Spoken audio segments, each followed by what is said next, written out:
Assalamualaikum warahmatullahi wabarakatuh. Jumpa lagi teman-teman bersama channel Karir Kedua. Kali ini saya akan berbagi pengalaman bagaimana cara menentukan ampere dan tekanan PSI Freon pada kompresor kulkas ya. Sebenarnya untuk menentukan ampere pada kulkas ya, sama saja kita menentukan ampere pada unit AC, di mana masing-masing unit itu terdapat nameplate. Nah, nameplate itu menjelaskan bagaimana kebutuhan atau konsumsi pada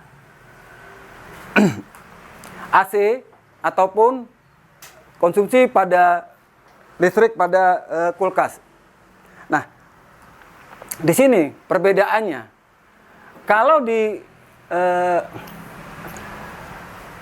kulkas pada nameplate, selain ada konsumsi watt berapa watt, kemudian rata-rata ampere bekerja pada kompresornya, di situ ditambahkan di paling bawah itu ada penambahan untuk nameplate pada kulkas, yaitu berapa watt fan ya, kemudian juga berapa watt heater atau pemanas saat defrost berjalan ya, heatingnya pemanasnya itu berjalan berapa, itu jelaskan pada kulkas. Nah, di sini teman-teman, di sini saya buatkan tabel ukuran ampere. Di sini yang mana 1/10 PK sampai dengan 1/3 PK. Di sini saya sudah urutkan. Untuk 1/10 PK ini 75 watt, ampernya 0,3 sampai 0,4, kemudian tekanan PSI-nya 5 sampai dengan 10. Ah, di sini saya buatkan adalah ini untuk standar yang dimaksud 1 PK itu 1/10 dibagi 10. Inilah hasilnya 75 watt. Begitu juga untuk yang 1/3 ya. 1 PK ya dibagi 3. Inilah dibagi 3 wattnya ya. Ini sama dengan 248, 48 watt. Di mana saya sudah utarakan yang lalu bahwa sepakat untuk 1 PK atau 1 HP adalah 745. Nah, di sini 745 dibagi 3, 248 untuk wattnya ya, yang 1/3. Nah, di sini ini saya buatkan. Ini berdasarkan pengalaman ya, untuk yang wattnya 75 atau mendekati, itu ampere pada kompresor kulkas ini ya, yang 1/10 yang wattnya mendekati 75 lebih atau kurang sedikit, ini 0,3 sampai dengan 0,4 dan PSI-nya 5 sampai dengan 10. Ini untuk kompresor ya, kompresor yang standar. Yang standar dimaksud sini ini adalah bawaan dari kulkas masing-masing brand, masing-masing merek, masuk Sanyo, Sharp, Samsung dan lain-lain. Ini berdasarkan standar kulkas ya. Nah, bagaimana kalau kita ada penggantian daripada kompresor? Nah, kompresor kalau ada penggantian itu teman-teman ya, itu berarti kita tidak standar lagi. Nah, di sini perbedaannya teman-teman ya, karena kita pembelian untuk yang kompresor yang terbaru itu kan tidak untuk hanya satu brand, tapi kan untuk banyak macam. Nah, saya kasih contoh ini teman-teman ya. Nah, di sini ini ada SR91 ya, dengan input power 191 watt dengan ampere 1,5 ampere, kemudian dayanya 220 volt dan sampai dengan 240 volt dengan frekuensi 50 Hz ya. Nah, di sini ya, yang untuk penggantian kompresor ini teman-teman ya, ini kita tahu bahwa SR91 adalah 1/4. Kemudian juga di sini ada input power 191. Ini adalah juga 1/4 ya. Nah, untuk yang 1,5 ampere ini adalah batasan akhir atau maksimal kompresor SR91 ini bekerja. Nah, kembali teman-teman ya, kalau kita penggantian seperti ini ya teman-teman ya, kita tidak langsung mengikuti standar daripada di sini teman-teman ya. Tidak harus mengikuti standar daripada tabel ukuran yang saya buat ya. Tapi yang utama teman-teman ya, yang harus diperhatikan, pada saat pengisian kompresor ya, pada saat pengisian kompresor ya, kita tidak harus ya, pada umumnya kan teman-teman ada yang berpendapat bahwa isi dulu kompresor, kemudian baru dia mengatur tekanan PSI-nya sampai berapa. Kalau bisa diusahakan jangan teman-teman ya. Sebaiknya untuk pengisian kompresor yang standar ataupun yang tidak standar ya, yang tidak standar itu maksudnya yang tadi yang saya contoh ya, itu sebaiknya pengisiannya pelan-pelan teman ya. Pelan.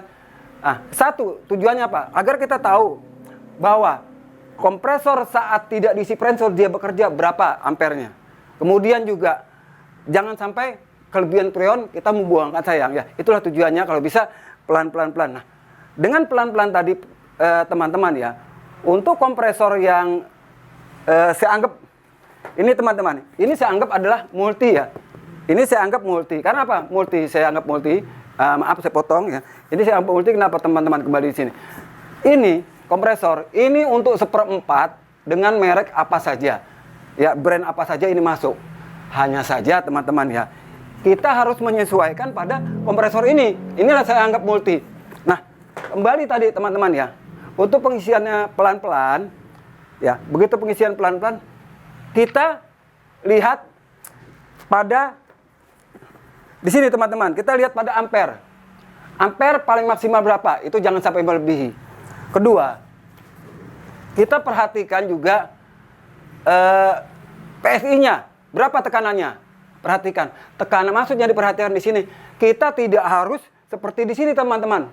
Ya, kita pelan-pelan. Yang utama yang harus diperhatikan adalah teman-teman ya, adalah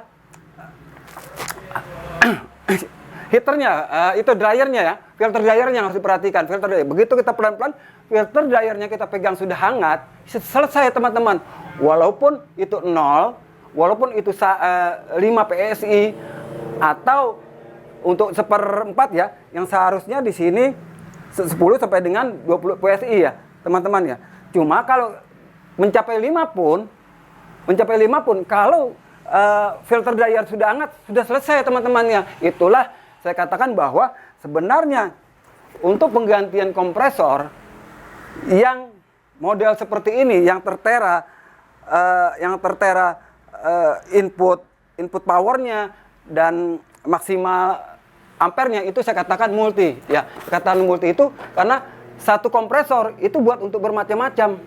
Nah, kalau kita menggunakan standar itu ke brand masing-masing pas ya. Cuman yang standar tadi kita pindahkan ke kompresor yang lain, walaupun dia mempunyai brand yang sama, nggak tentu sama teman-teman ya. Itulah makanya itu saya katakan bahwa untuk kompresor penggantian itu ada kompresor multi. Yang penting ya 1/4 sama ya. Kemudian juga wattnya juga mendekati sama ya teman-temannya. Kalau sudah sama wattnya, kemudian untuk kode untuk berapa 1/4 TK tadi ya, berarti itu kita tinggal menyesuaikan ya. Untuk itu sekarang mari teman-teman ya, ini ada contoh ya, bahwa tidak seharusnya kita mengikuti ini, yaitu karena ini ada kompresor yang saya maksud multi tadi 1/4 yang seharusnya di sini PSI-nya 10 sampai 20 dan kemudian tekanannya berapa? Nah, ternyata tekanannya itu kurang daripada 5 ya.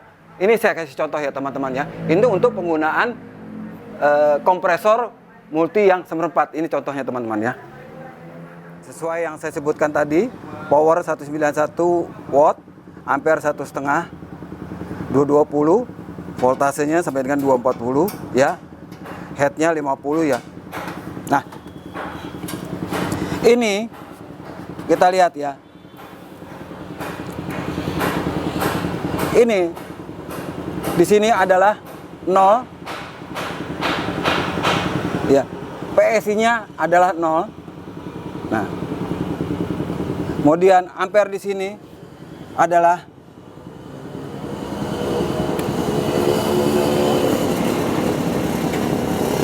ampere di sini 1,3 ya. Kemudian untuk di sini pendinginannya ini sudah minus 12 ya. Minus 12. Kemudian juga ini sudah dingin ya. Nah, ini sudah dingin. Ya.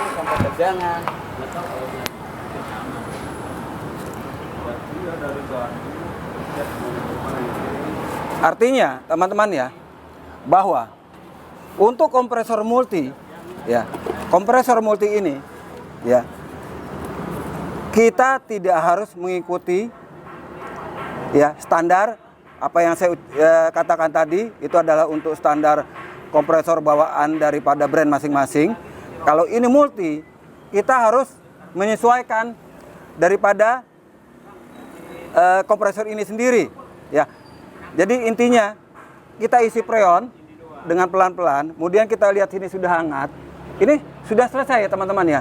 Inilah makanya saya sebutkan tadi ya teman-teman ya, untuk kompresor multi ini adalah cocok untuk saya karena ini untuk 1/4 untuk brand apa aja kita bisa masuk. Cuman yang penting kita jangan berpatokan pada terutama pada tekanan PSI-nya ya.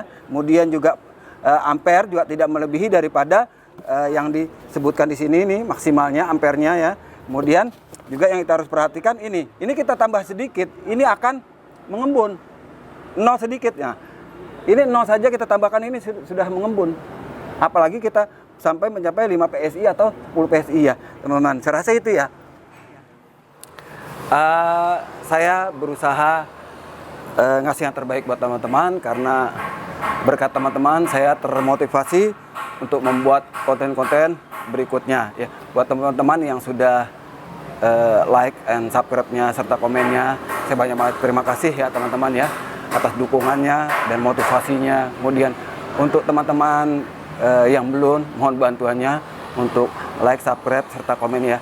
Buat teman-teman sesama TNSI, saya hormat saya. Wassalamualaikum warahmatullahi wabarakatuh.